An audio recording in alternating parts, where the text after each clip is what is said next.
boa noite.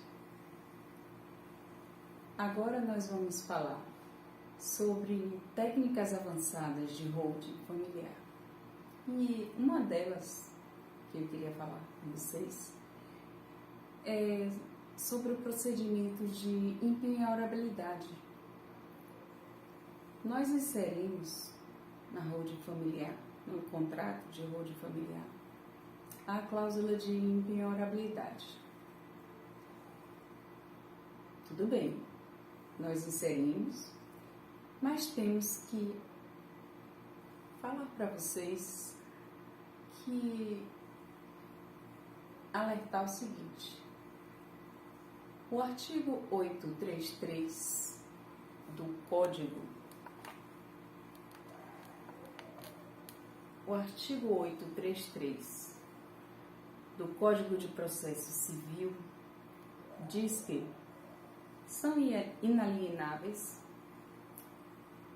e os declarados por ato voluntário, não sujeitos à execução, os bens impenhoráveis. Então, se existir uma dívida anterior, não há proteção. Fiquem sabendo. No momento em que formos implantar a holding, se existir dívida anterior, se já existir uma dívida, não há que haver proteção, blindagem patrimonial em relação a essa dívida. Por isso que não é no time holding Brasil, nós não gostamos de falar de blindagem patrimonial, porque blindagem é aquilo que está totalmente vedado, né? E não, nesse caso não tem como fazer essa blindagem. No caso de uma dívida que já existe, não há como ter essa impenhorabilidade. Desse jeito, nós que agimos dessa forma, agimos honestamente. Porque no sistema de holding familiar, nós temos que agir corretamente, honestamente. É um sistema de proteção do patrimônio da família brasileira. Não é sistema para burlar a lei. Nós não estamos aqui para burlar a lei. Então, nós buscamos proteger eventuais questões futuras, mas cobrir erros do passado, não. De jeito nenhum. Então, existe algum tipo de blindagem patrimonial no direito brasileiro? Vocês podem querer saber, né?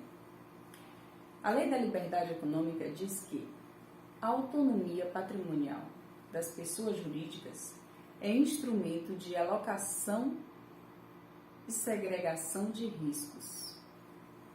No seu artigo 49A.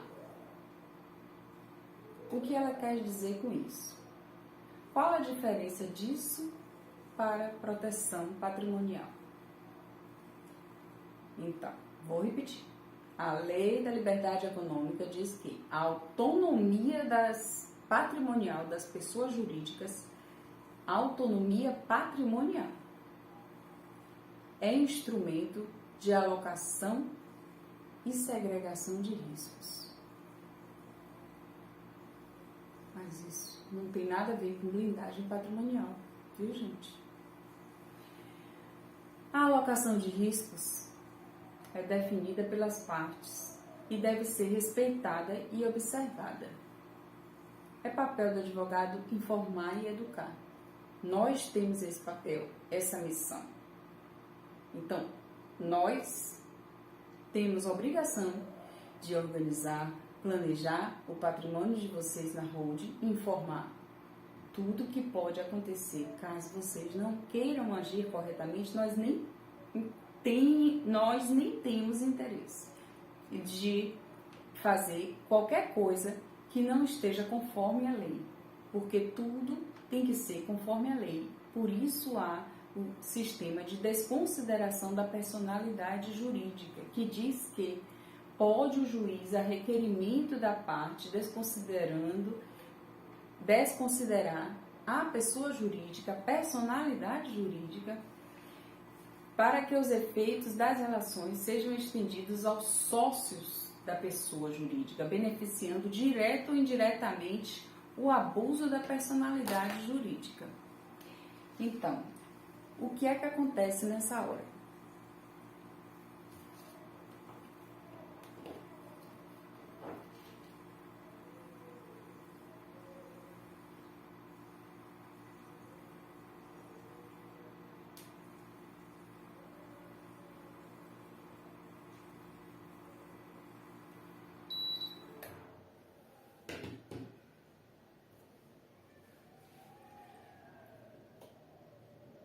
O que é que acontece quando há desconsideração da personalidade jurídica? Para os fins do disposto nesse artigo que foi citado sobre a desconsideração da personalidade jurídica, no parágrafo 1º, desvio de finalidade é a utilização da pessoa jurídica com o propósito de lesar credores. O dolo deve ser provado nesse caso, quanto à vontade de lesar os credores. E quando houver confusão patrimonial, desconsidera-se também a personalidade jurídica. Então, quando houver dolo, vontade de lesar credores e confusão patrimonial, também desconsidera-se a personalidade jurídica. E aí não adianta querer aproveitar o benefício da holding familiar, o patrimônio dela, para dizer que apenas ele vai responder pelos danos causados. Nesse caso, os bens dos sócios vão responder, caso o dolo seja comprovado. A mera identidade de sócios não vai caracterizar grupo econômico, né?